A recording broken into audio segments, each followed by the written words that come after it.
So now we're going to use these very basic techniques, and we're going to look at some examples that have been built for us for LRFD type analysis. So first, actually, I'm going to show an example. This was actually built by a PTC employee, Thomas Devaraj, who works for us in the UK office. And Thomas built this example of deflection of elastic straight beams.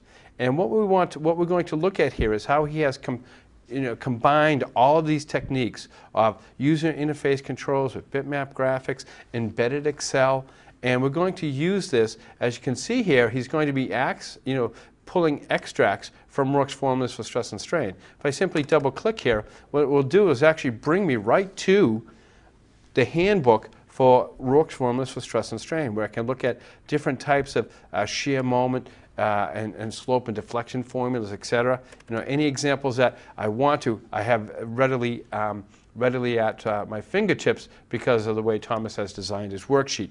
What we're going to do here is we're going to choose the cross-section of a beam, right? What type of a beam are we looking at from a cross-section? Is it square, rectangular, or is it actually a T-beam? So let's just say we're going to go to a square. And as you watch the bitmap graphic very quickly upgrade as I go from rectangular to section, just a cute little trick to help us stay on top of what we're looking at for dimensions, especially when we get to the T-beam, where we have not just a base and a height, but we have a flange and a web thickness. Okay, so let's say with the T-section, for example.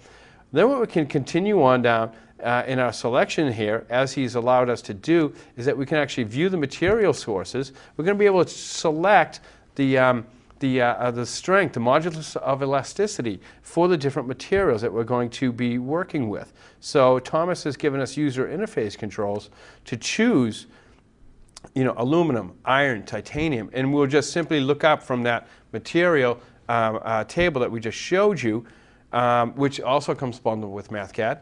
He can choose aluminum or iron, titanium, and that, of course, that modulus of elasticity is going to be very important in computing our deformation.